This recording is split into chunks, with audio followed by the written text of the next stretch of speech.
الرحمن الرحیم۔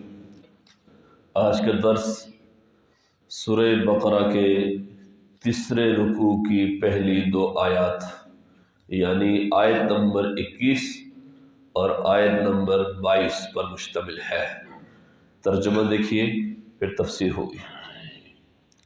یا ایہا الناس، اے لوگو، اعبدو، عبادت کرو، بندگی کرو، ربکم، اپنے رب کی، الذی خلقکم، جس نے پیدا کیا تم کو، والذین، اور ان لوگوں کو، من قبلکم، جو تم سے پہلے گزرے، لعلکم تتقون، تاکہ تم پرہیزگار بن جاؤ، الذی جعل، جس نے بنایا، لکم، تمہارے لیے، الارض، زمین کو، فراشن، بچھونا، والسماء، اور آسمان کو، بناء، چھت، وانزل، اور اتارا، من السماء، آسمان سے، ماء، پانی، فاخرج، پھر نکالے، بہی، اس کے ذریعے،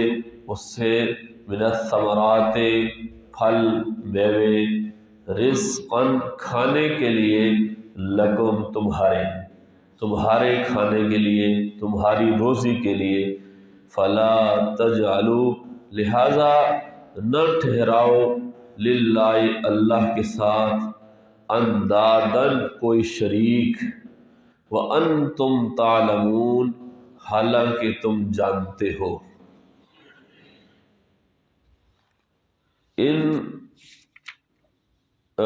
اس آیت کریمہ کا جو پہلا لفظ ہے وہ الناس ہے، اے لوگو۔ تو ناس یہ عام طور پہ لوگوں کو اس کا ترجمہ کرتے ہیں کہ مطلب انسان کے معنی میں آتا ہے۔ پیچھے 3 گروہوں کا ذکر تھا، تو یہاں پہ الناس بول کر تینوں گروہوں کو خطاب کیا ہے۔ اگر صرف یہ بولا جاتا یا ایھا الذین آمنوا، تو اس میں پھر وہ منافقین، وہ کافر لوگ شامل نہ ہوتے، لیکن الناس کہا، اے لوگوں، چاہے وہ لوگ کافر ہیں، وہ منافق ہیں، وہ جیسے کیسے بھی ہیں، جس طبقے سے تعلق رکھتے ہیں، جس مکتبہ فکر سے تعلق رکھتے ہیں، تو سب کو خطاب کر دیا کہ اے لوگوں، اعبدوا ربکم، اپنے رب کی عبادت کرو۔ عبادت کہتے ہیں اپنی پوری طاقت مکمل فرما برداری میں صرف کرنا اور خوف و عظمت کے پیش نظر نافرمانی سے دور رہنا، تو اس کو عبادت کہتے ہیں۔ پھر دوسرا لفظ استعمال کیا، ربکم، عبادت کرو اپنے رب کی۔ اللہ تعالیٰ کے بہت سارے نام ہیں، لیکن اللہ بھی ہے، رحمان بھی ہے، رحیم بھی ہے، خالق، مالک، رازق، جو اسماء حسنی ہیں، ان میں سے لفظ رب کو یہاں ملایا ہے کہ، اور یہ گویا کہ اس دعوے کی دلیل بھی ہے کہ عبادت کرو اپنے رب کی۔ کیوں عبادت کرو؟ کہ ربکم، اس لیے کہ وہ تمہارا رب ہے جس نے تمہیں پالا پوسا ہے اور تمہاری تربیت کی ہے، ہر چیز جو تمہاری ضرورت تھی وہ تمہیں مہیا کی ہے۔ جب وہ سارے کام یہ کر سکتا ہے تو پھر عبادت کا لائق بھی وہی ہے، پھر عبادت بھی اسی کی کرو۔ تو ان دونوں آیات میں اللہ جل شانہ نے جو سب سے بنیادی عقیدہ ہے اسلام کا، عقیدہ توحید، اس کی دعوت دی ہے۔ اس وقت چونکہ کفر شرک تھا، وہ لوگ اللہ کو تو مانتے تھے، لیکن ساتھ ساتھ چھوٹے چھوٹے خدا بھی انہوں نے رکھے تھے کہ اس کام کے لیے، اس کام کے لیے ہے۔ تو فرمایا کہ نہیں، جو تمہارا رب ہے جس نے تمہیں پالا ہے، تو پھر عبادت بھی اسی کی ہونی چاہیے۔ اور پھر رب کون؟ اس کی صفات ہے الذی خلقکم، جس نے تمہیں پیدا کیا ہے۔ یہاں تم سے مراد یہ والی امت ہے، یہ سارے انسان، چاہے وہ کافر ہیں، جو مسلمان ہیں، جو بھی ہیں، تو جس نے تمہیں، یعنی اس امت کو پیدا کیا، والذین من قبلکم، اور ان لوگوں کو پیدا کیا جو تم سے پہلے گزرے ہیں۔ وہ سارے انسان جو ہم سے پہلے امتیں گزری ہیں ان کو بھی اللہ نے پیدا کیا، اس امت کو بھی اللہ نے پیدا کیا ہے۔ یہاں ایک نقطے کی بات ہے بڑی زبردست، مفسرین نے لکھی ہے کہ دیکھیے یہاں پہ اللہ نے یہ تو فرمایا کہ جس نے تمہیں پیدا کیا، اور پھر جس نے تم سے پہلے لوگوں کو پیدا کیا، یہ نہیں فرمایا کہ والذین من قبلکم ومن بعدکم، کہ جس نے تمہیں بھی پیدا کیا، تم سے پہلے والوں کو بھی پیدا کیا اور تمہارے بعد والوں کو پیدا کیا، یہ نہیں فرمایا۔ کیوں؟ اس لیے کہ یہ امت آخری امت ہے، اس کے بعد کوئی امت نہیں ہے۔ تو یہ لفظ تم میں پوری امت کو شامل کر دیا کہ جس نے تمہیں یعنی اس امت کو پیدا کیا۔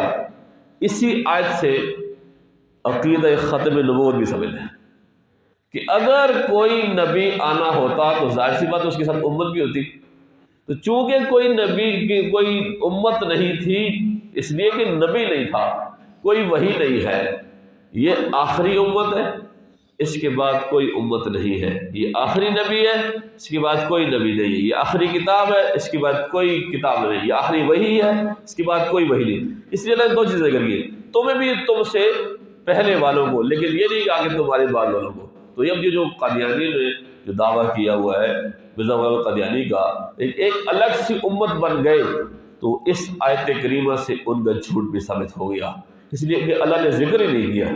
تو یہاں پہ پوری بات کو ایک لفظ کم تم میں سمو دیا، پوری اتنی لمبی بات کو ایک لفظ میں جو ہے کتنے زیادہ فصاحت اور بلاغت ہے قرآن کریم میں، سبحان اللہ۔ تو فرمایا کہ اس کی عبادت کرو جس نے تمہیں پیدا کیا ہے، تم سے پہلے والوں کو پیدا کیا ہے۔ عبادت کا فائدہ کیا ہوگا؟ اس ایک رب کی عبادت کا، اس توحید کی کو ماننے کا فائدہ یہ ہے لعلکم تتقون، تاکہ تم متقی پرہیزگار بن جاؤ۔ اصل مقصد تو یہ ہے، یہ کفر و شرک سے، ان گناہوں سے تم بچ جاؤ۔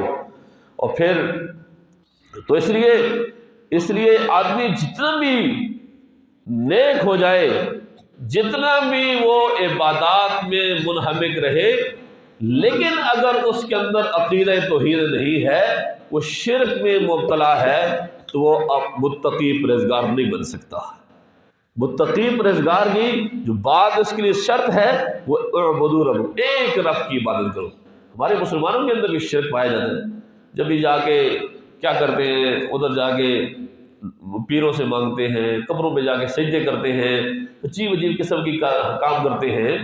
تو اس کی وجہ سے یہ توحید نہیں ہے، یہ توحید نہیں ہے، یہ عقیدہ توحید کے خلاف ہے۔ اس لیے اگر آدمی جتنے مرضی حج کرتا رہے، عمرے کرتا رہے، وہ تہجد پڑھتا رہے، لیکن اگر اس کے اندر شرک کا شائبہ ہے تو پھر متقی نہیں ہے۔ متقی ہونے کے لیے توحید ضروری ہے۔ پھر اللہ جل شانہ کی صفات، کہ اللہ کون ہے، تو پہلی صفت تو بیان کی کہ خلقکم، وہ اس نے تمہیں پیدا کیا ہے، وہ تمہارا خالق ہے۔ دوسری صفت الذی جعل لکم الارض فراشا، اس نے تمہارے لیے زمین کو فرش بنایا، بچھونا بنایا۔ زمین کو اللہ نے فرش بنایا۔ زمین تو گول ہے، اس میں تو اتفاق ہے، لیکن اس کے باوجود زمین، اور پھر زمین حرکت بھی کر رہی ہے، اس کے باوجود زمین انسانوں کے لیے قرار کی جگہ ہے، ٹھہرنے کی جگہ ہے، آرام کی جگہ ہے، کہ زمین گھوم رہی ہے، گردش کر رہی ہے، اس کے باوجود اس کے اوپر جتنی بلڈنگیں کھڑی ہیں، جتنا کائنات کا نظام ہے، وہ درم برم نہیں ہو رہا۔ اور پھر زمین کو بچھونا بنایا، اس زمین کو تمہارے لیے نرم بنایا، لیکن اتنا نرم میں نہیں بنایا کہ جس طرح پانی ہے، انسان پانی کے اوپر اگر لیٹنا چاہے، کچھ کام کرنا چاہے، نہیں کر سکتا، اتنا زیادہ نرم ہے۔ لیکن اتنا سخت بھی نہیں بنایا جس طرح لوہا ہے کہ تم اس پہ کاشتکاری نہ کر سکو، تم اس پہ کوئی کام نہ کر سکو، نہیں، اعتدال میں رکھا۔ تو زمین نرم بھی ہے، لیکن اتنی نرم نہیں ہے کہ جتنا پانی ہے۔ زمین سخت بھی ہے، اتنی سخت نہیں ہے جتنا لوہا ہے، درمیانی حالت میں رکھا۔ اب اس پہ آپ چاہے بلڈنگیں بنائیں، گھر بنائیں، فصلیں لگائیں، سبزیاں لگائیں، جو کچھ آپ کرنا چاہتے ہیں اس زمین پہ ممکن ہے۔ اور بڑی بڑی بلڈنگیں عالی شان قسم کی اس زمین نے اٹھائی ہوئی ہیں۔ کتنی اللہ تعالیٰ کی یہ نعمت ہے۔ دوسری صفت ہے وَالسَّمَاءَ بِنَاءً، آسمان کو چھت بنایا ہے۔ آسمان اللہ جل شانہ نے، اس زمین کی چھت ہے، ہماری بھی چھت ہے، اور اس کے اندر اللہ تعالیٰ نے وہ ستارے لگا دیے خوبصورتی کے لیے بھی اور روشنی کے لیے بھی اور ان کے اور دیگر مقاصد بھی ہیں۔ لیکن یہ آسمان ایسی چھت ہے کہ جب سے بنا ہے اس وقت سے ہزاروں سال گزر گئے، اس میں ایک ذرا بھی کوئی دراڑ، کوئی شگاف نہیں ہے۔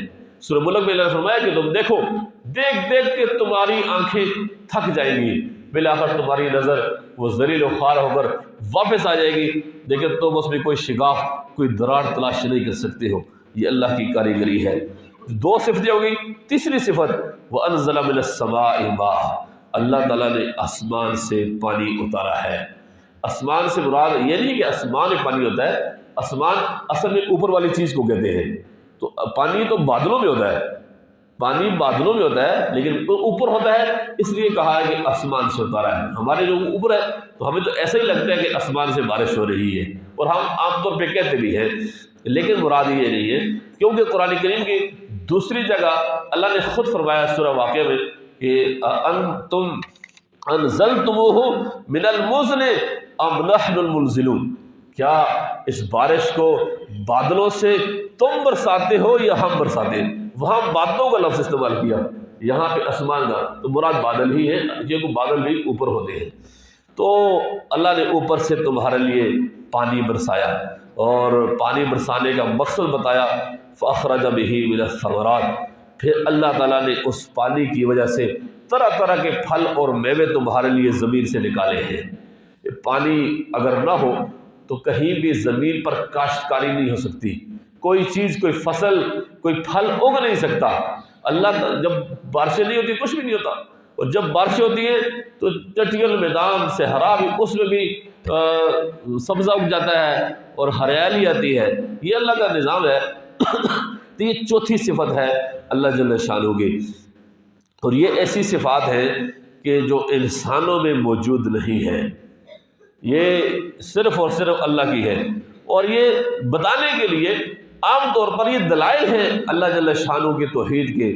اللہ جو زمین کو، اتنی بڑی زمین کو اس نے بچھونا بنایا، تمہارے لیے چھت کے طور پر اتنا بڑا آسمان بنایا، اور اوپر سے وہ تمہارے لیے بارش اتارتا ہے، پھر تمہارے لیے طرح طرح کے پھل اور میوے اگاتا ہے، وہ اس کا مقصد کیا ہے؟ رزقا لکم، تمہاری روزی کے لیے، تمہاری غذا کے لیے، تمہاری خوراک کے لیے۔ تو جب وہ سارے کام اتنے بڑے بڑے کر سکتا ہے تو پھر عبادت اس کی کیوں نہیں ہو سکتی؟ تو پھر عبادت بھی تو صرف اسی کی ہونی چاہیے۔ تو یہ اس وقت کے چونکہ مشرکین وہ خدا کو تو مانتے تھے، ان سب باتوں کو بھی مانتے تھے، یہ بھی مانتے تھے کہ اللہ نے زمین بنائی، آسمان بنایا، سب کچھ بنایا، لیکن یہ ہے عبادت کے موقع پر آ کر وہ ڈگمگا جاتے تھے، ساتھ وہ بتوں کو رکھتے تھے، وہ مورتیاں، وہ لکڑی کی، پتھروں کی بنی ہوئی، مٹی کی بنی ہوئی، ان کو سجدے کرتے تھے۔ تو فرمایا کہ جب یہ سارے کام وہ کر سکتا ہے تو پھر عبادت بھی اسی کی ہے۔ فَلَا تَجْعَلُوا لِلَّهِ أَنْدَادًا، لہذا اللہ کے ساتھ کسی کو شریک نہ ٹھہراؤ۔ یہ شرک جو ہے نا بہت سخت گناہ ہے۔ وَأَنْتُمْ تَعْلَمُونَ، تم جانتے بھی ہو، تمہیں پتہ بھی ہے کہ اللہ ہی نے کیا ہے، لہذا عبادت اس کی کرو۔ تو اللہ جل شانہ کو یہ شرک سب سے زیادہ ناپسند ہے کہ کوئی انسان کسی انسان کے سامنے یا اللہ کو چھوڑ کر کسی اور چیز کے سامنے اپنی پیشانی جھکائے۔ یہ بعض لوگ ہمارے ہاں اسلام کرتے ہوئے نا بہت جھک جاتے ہیں، یوں کسی کے سامنے اس طرح ادب احترام ہے لیکن جھکنا نہیں ہے، جھکے نہیں دل میں، لیکن بعض لوگ تو بالکل جھک جاتے ہیں۔ اور بعض ویڈیوز میں نے دیکھی ہے کہ وہ کوئی پیر صاحب بیٹھے ہوئے ہیں، ان کے اوپر دین اسلام کی کوئی نشانی نہیں ہے، عجیب سی شکلیں، اور لوگ ان کے قدموں میں جا کے سجدے کرتے ہیں، کرسی پر بیٹھے ہوئے اور اللہ کے جو کے قدموں میں جا کے سجدے کر رہے ہیں۔ یہ کوئی سجدہ شدہ کسی انسان کو جائز نہیں ہے، کسی مخلوق کو بھی جائز نہیں ہے سوائے اللہ جل شانہ کے۔ یہ اللہ کو ناپسند ہے، اس لیے اللہ نے فرمایا کہ ہر گناہ معاف کروں گا، شرک کے گناہ کو معاف نہیں کرتا۔ ان اللہ لا یغفر ان یشرک بہ ویغفر ما دون ذلک لمن یشاء۔ تو پوری اس بات کا خلاصہ عقیدہ توحید ہے۔ اگر کسی انسان میں عقیدہ توحید ہے اور وہ گناہگار بھی ہے، ایک وقت کے بعد وہ ضرور جنت میں جائے گا۔ لیکن ایک انسان کتنا ہی وہ اپنے آپ کو پرہیزگار کیوں نہ سمجھے، وہ کوئی اور گناہ نہ کرے، لیکن اگر وہ شرک میں مبتلا ہے تو اس کی بخشش نہیں ہو سکتی۔ اللہ جل شانہ ہمیں سمجھ کر عمل کرنے کی توفیق نصیب فرمائے۔ وآخر دعوانا الحمدللہ۔